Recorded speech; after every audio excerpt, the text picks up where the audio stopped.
भेटी मुख्यमंत्र्यांसोबत झाल्या त्याच्यामुळे पक्षामध्ये कुठेतरी एक मतभेद झाले किंवा नाराज झाले, नेमकं काय आहे म्हणजे असं वहिनींना किंवा पारदादांना या गोष्टी माहिती असं बोललं जातं? दोन भाग आहेत. एक तर जयंतराव पाटलांची आणि आमची वर्षा बंगल्यावरती भेट झाली नाही. जयंतराव वर्षा बंगल्यावरती जरूर गेले.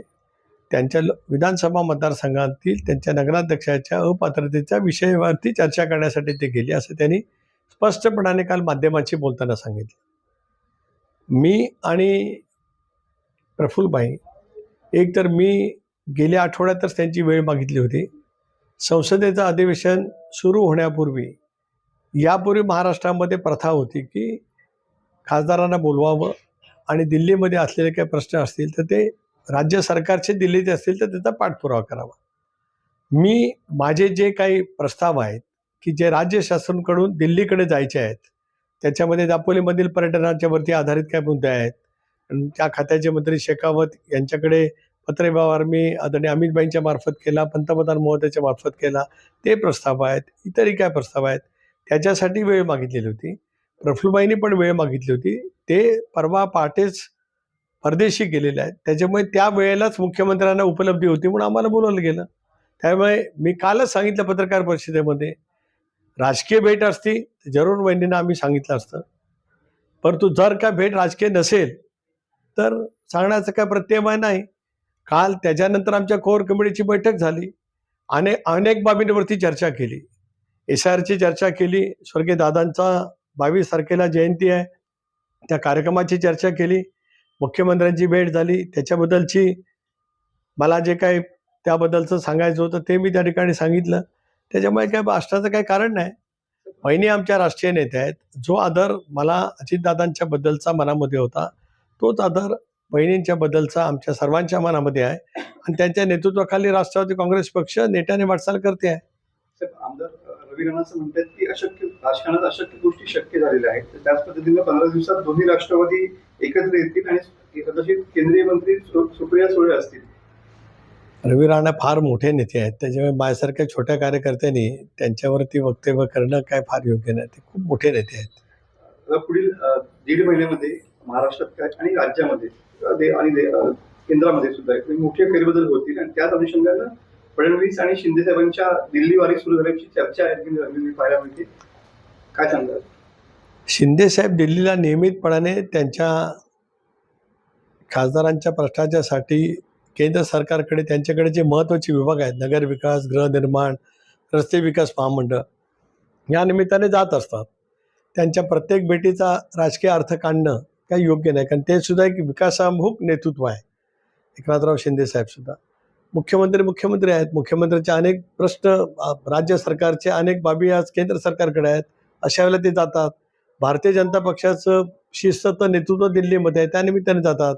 आता काल आज मुख्यमंत्री दिल्लीत गेलेत काय मला माहीत नाही. मी रत्नागिरीत आहे. पण साहेब याचे राजकारणात मोठे बदल पाहायला मिळतील 1.5 महिन्यामध्ये. एक तर 20 तारखेपासून म्हणजे सोमवारपासून संसदेचं 3 आठवड्याचं अधिवेशन आहे. ज्या अधिवेशनामध्ये कदाचित हे बिल येण्याची शक्यता नाकारता येत नाही. त्यामुळे आज सर्वांचं लक्ष किंवा आम्हा NDA मधल्या सहभागी मित्राचं अधिक लक्ष अधिवेशनावरती आहे आणि येणाऱ्या त्या विधेयकाच्यावरती आहे. त्यामुळे मग 1.5 महिन्यामध्ये नेमक्या काय घडामोडी आहेत, काळाच्या उदरात कुठे दडलेल्या असतील तर कदाचित स्वातंत्र्य दिनाच्या नंतर तुम्ही 1.5 महिना म्हटल्याच्या नंतर 15 ऑगस्टचा स्वातंत्र्य दिन होईल. लाल किल्ल्यावरून पंतप्रधान महोदयांचं देशाला उद्देशून भाषण होईल. पुढच्या वर्षाचा संकल्प पंतप्रधान महोदय त्या ठिकाणी करतील. त्यानंतर काय उलाढाले असतील तर तुम्हाला माहिती असतील तर आम्ही सांगू. असू शकतात, नसूही शकतात. पण साहेब कसं आहे, आता करता आणि करणं, तुम्ही जर ह्या गोष्टी म्हटलात की राजकीय भेटी नाहीये, तर आता जर राजकारण पाहता याच्यावरती किती विश्वास ठेवायचा जनतेनं सगळ्या? राज्यात लक्ष तुमच्याकडे आणि तिकडे केंद्रात लक्ष अमितभाई शहांकडे. नाही, माझ्याकडे राज्यात लक्ष असतं इतका मी मोठा नाही. पण एक खरं आहे की या सगळ्या प्रक्रियेमध्ये एक प्रदेश राष्ट्रवादी काँग्रेस पक्षाचा अध्यक्ष म्हणून आणि स्वर्गीय अजितदादांचा सहकारी म्हणून काय भूमिका करावी लागत असते.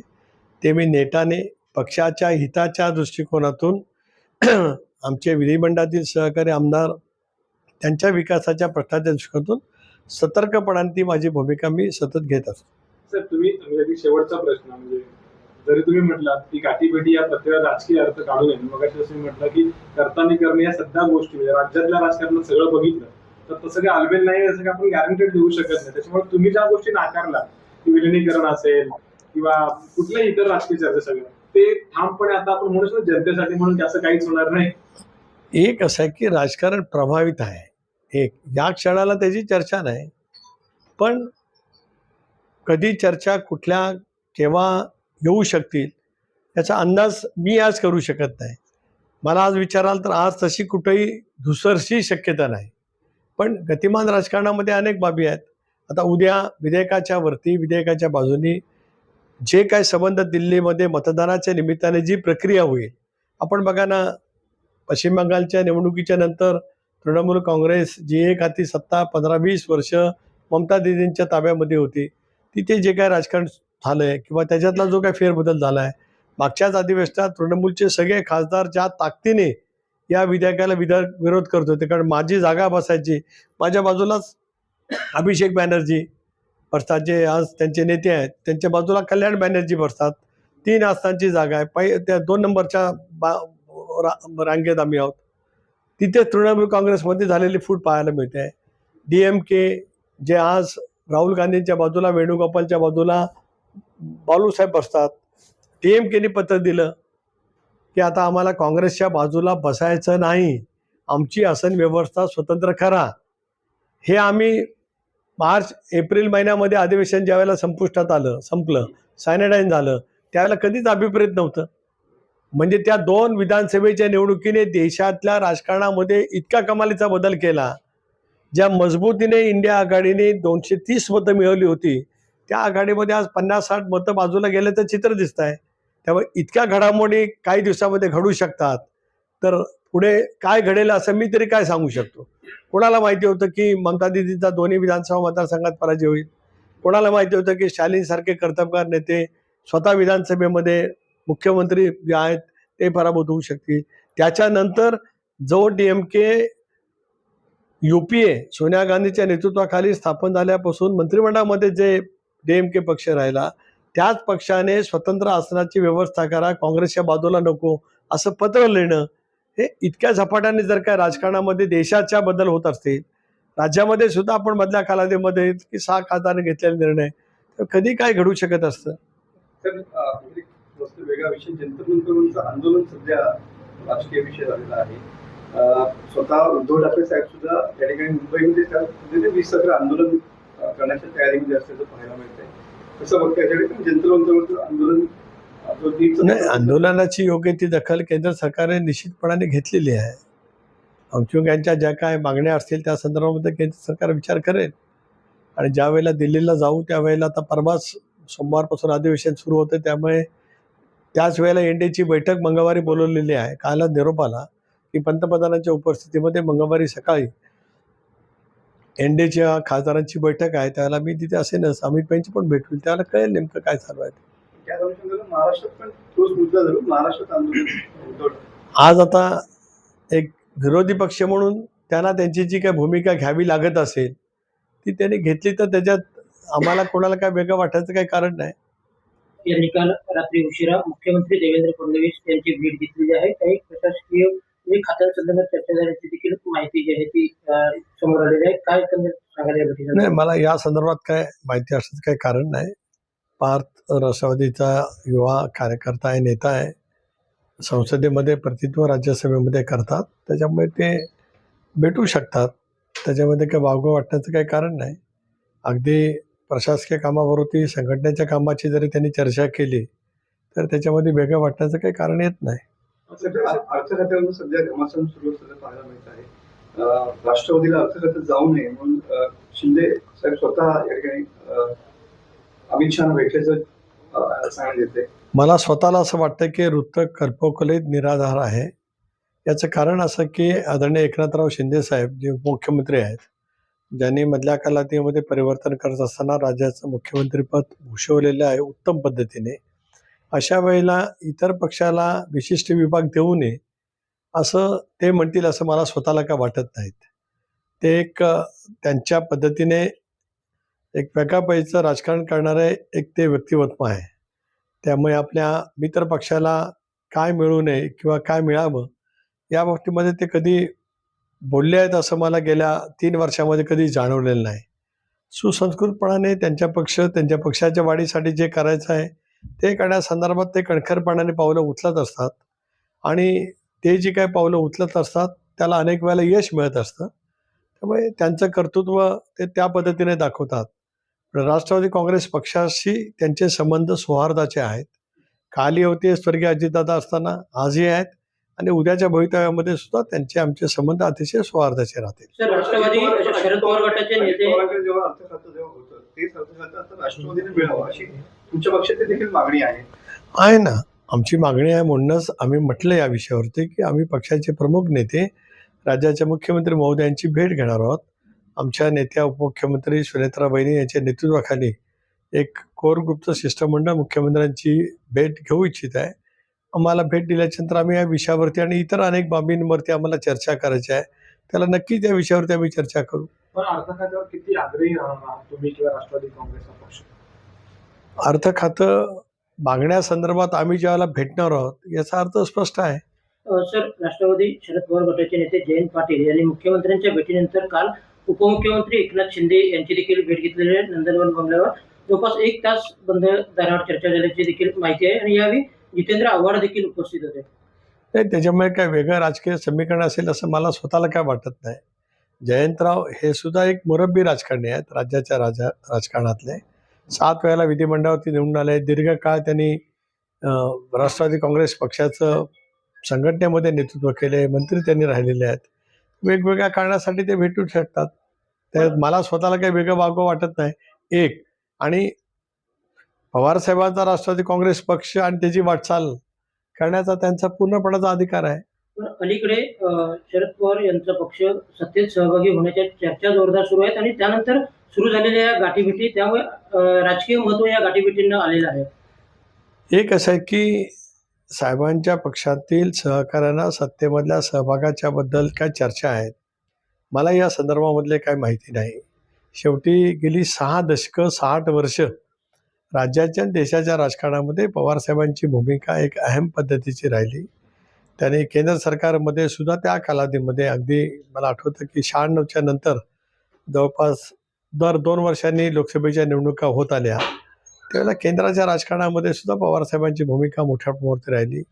युपीएला ताकद आणि शक्ती देण्यामध्ये सुद्धा किंवा युपीएचं गठबंधन ज्यावेळेला झालं 2004मध्ये त्यावेळेला सुद्धा पवारसाहेबांचा पुढाकार त्या ठिकाणी होता. त्यामुळे ते स्वतःच एक देशाचे वरिष्ठ नेते असल्यामुळे त्यांच्या पक्षाने कोणाबरोबर जावं हा शेवटी साहेबांचा आणि त्यांच्या पक्षाचा अधिकार आहे. तर याला जर याला धरून देखील करू अशा पद्धतीनं शरद पवार गटाची किंवा त्यांच्या खासदारांची सुद्धा भूमिका यावेळेला बदलत आलेली पाहायला मिळते आहे. कदाचित ते एनडीएच्या बाजून झुकताना पाहायला मिळत आहेत. नाही, एक असं आहे की सुप्रियाताईंची ज्या ज्येष्ठ संसद सदस्य आहेत त्यांची पत्रकार परिषद मी ऐकली आणि त्यांनी हेच सांगितलं की उद्या जर काय डिलिमिटेशन बिल 33% महिला आरक्षणासहित आलं तर त्यामध्ये 71 साली इंदिराजी असताना लोकसभेच्या जागा 542, 543, विधानसभा महाराष्ट्राचे 288, या जागाच्या ज्याला आपण इंग्रजीमध्ये फ्रीज करतो ह्या ज्या केलेल्या आहेत, उद्या डिलिमिटेशन करताना 1/3 महिलांच्यासाठी आरक्षण देत असतानाच या जागांच्या मध्ये वाढ करण्याचा निर्णय भारत सरकारने या विधेयकाच्या मार्फत केला तर आम्ही विचार करू असं ते म्हटलात. उदाहरणार्थ काय तर आज महाराष्ट्रामध्ये 48 खासदार आहेत, ते 48च्या ऐवजी 72 होतील. महाराष्ट्रामध्ये 288 विधानसभा सदस्य आहेत, त्याच्यामध्ये 144 वाढ होईल, म्हणजे मग ते 232च्या आसपास किंवा 400 अशी ती संख्या त्या ठिकाणी जाईल. अशा वेळेला आम्ही युपीएमध्ये चर्चा करून विचार करू असं सुप्रियाताई म्हणाल्या. त्या एक जबाबदार नेते आहेत, त्याच्यामुळे ते त्या पद्धतीने बोलतात. विलिनीकरणाबाबत ज्या काही चर्चा सुरू असतात काही असं देखील चर्चा ते मला एक त्याच्यातला अजब तर्क समजू शकत नाही की उद्या 2 राष्ट्रवादी काँग्रेस पक्षामध्ये विलिनीकरण करायचं असेल तर ते वर्षा बंगल्यावरती जाऊन चर्चा करण्याचा काय प्रश्न येईल त्याच्यात, मला काय त्याच्यातलं कळू शकलं नाही. एक स्वर्गीय अजितदादा असताना विलिनीकरणाची चर्चा झाली होती का तर झाली होती, ती अखेरच्या टप्प्यात गेलेली होती. दादांचं दुर्दैवी निधन 28 जानेवारीला झालं नसतं तर कदाचित 15-20 फेब्रुवारीच्या आसपास याचा उल्लेख आदरणीय पवार साहेबांनी किंवा पवारसाहेबांच्या पक्षाच्या प्रमुख नेत्यांनी जो केला की 12-15 फेब्रुवारीची तारीख ठरली होती. कदाचित त्या तारखेला दादांच्या नियोजनाप्रमाणे विलिनीकरण होऊ शकलं असतं. पण दादांच्या दुर्दैवी निधनानंतर राजकीय समीकरण पूर्णपणाने बदललेलं आहे आणि मधल्या कालावधीमध्येच सुप्रियाताई असतील, शशिकांत शिंदे असतील, त्यांनी आता विलिनीकरण हा मुद्दा संपुष्टात येऊन आता आम्ही पक्ष बांधणीचं काम सुरू करतो असं म्हटलेलं आहे. ॲज फार ॲज आम्ही राष्ट्रवादी काँग्रेस पक्ष विचार बघता आमच्याकडे अशापैकी कुठली चर्चा आज नाही. पवारसाहेबांच्या राष्ट्रवादी काँग्रेस पक्षाच्याकडनं या विषयावरती चर्चा बंद झाले अशापैकीचं ठाम मत पक्षाच्या नेतृत्वाने त्या ठिकाणी व्यक्त केलेलं आहे. त्यामुळे असं नजीकच्या कालावधीमध्ये कुठे चर्चा संभवत नाही. पण आपण म्हणताय तसं काही त्यावेळेला येईल त्यावेळेला बघू. पण दादा हयात असताना अशा विलिनीकरणाच्या कोणत्याही चर्चा झालेल्या नव्हत्या असं अजित पवार राष्ट्रवादीकडूनच अनेक नेत्यांनी म्हटलेलं होतं त्यावेळी. नाही, इतरांनी काय म्हटलं होतं मला माहीत नाही. मी एवढंच म्हटलं होतं की चर्चा दादांच्या पातळीवरती पूर्ण केल्या होत्या. दादा आमचे राष्ट्रीय नेते सर्व होते. त्यामुळे त्या संदर्भात चर्चा करण्याचा त्यांचा पूर्णपणाचा अधिकार होता आणि त्या पद्धतीने त्यांच्या चर्चा केल्या. ते अखेरच्या टप्प्यात आल्या असत्या तर आमच्याजवळ त्यांनी चर्चा अधिक माहिती सांगितली असती. मला चर्चा सुरू आहेत, काय पद्धतीने आहे त्याची माहिती दादांनी मला नक्की त्या ठिकाणी दिलेली होती. आता त्यांनी ठरवलेला जो फॉर्म्युला होता जो मलाही ज्ञात होता ते त्याच्यानंतरचे सगळे दादांच्या दुर्दैवी निधनाच्या नंतरची सगळीच राजकीय समीकरणं पूर्णपणाने बदललेली असल्यामुळे आता तो विषय समोर नाही.